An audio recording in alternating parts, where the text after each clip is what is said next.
ឥឡូវនេះយើងចូលមកដល់មេរៀនទី2បាទគឺគេនិយាយអំពីសេងហ្វាល់យងភូមិសម្ភារៈចាំបាច់ប្រើប្រាស់ប្រចាំថ្ងៃសាមូស៊ីលមូលខនរបស់របរវត្ថុការិយាល័យបាទនេះយើងប្រកបចេញថា e code របស់នេះគឺគេសំដៅលើអ្នកសួរនិងអ្នកឆ្លើយនៅចិត្តវត្ថុដូចគ្នាដល់ពេលឆខតរបស់នោះសំដៅលើអ្នកសួរនិងអ្នកឆ្លើយនៅឆ្ងាយវត្ថុតែពីរនាក់ដល់ពេលគឺខតរបស់នោះសំដៅលើអ្នកសួរនិងអ្នកនៅឆ្ងាយចំណែកអ្នកឆ្លើយនៅចិត្តវត្ថុនោះមូអតឬក៏មនេះយើងបកប្រែថាអ្វីយន់ភីលខ្មៅដៃបន្ទាប់មកទៀត pool pen big ខាវីកន្ត្រៃខាលកំបិតស៊ីកេនីលេកា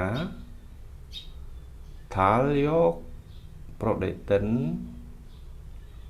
computer អានចង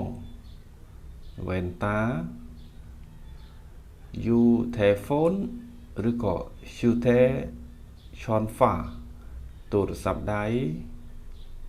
ខេសាន់គីម៉ាស៊ីនគិតលេខខបពេងឬក៏កែវបន្តមកទៀតសេងហ្វាល់យងភូមិសម្ភារៈចាំបាច់ប្រើប្រាស់ប្រចាំថ្ងៃមានដូចជាស៊ូជីក្រដាសជូតមាត់ក្រដាសអនាម័យយើងនឹងខាយជុកសាឈិនរូបថតគ្រួសារយកខ្វ័នលិខិតឆ្លងដែនជីកាប់កបប់លុយយល់ស្វេកូនសោខាបាំងកតាបកបប់លុយអ៊ូសាន់ឆាបហ្វាយ៉ាងភូមិគ្រឿងសម្អាងខអ៊ូលកញ្ចក់ឆ្លុះមុខ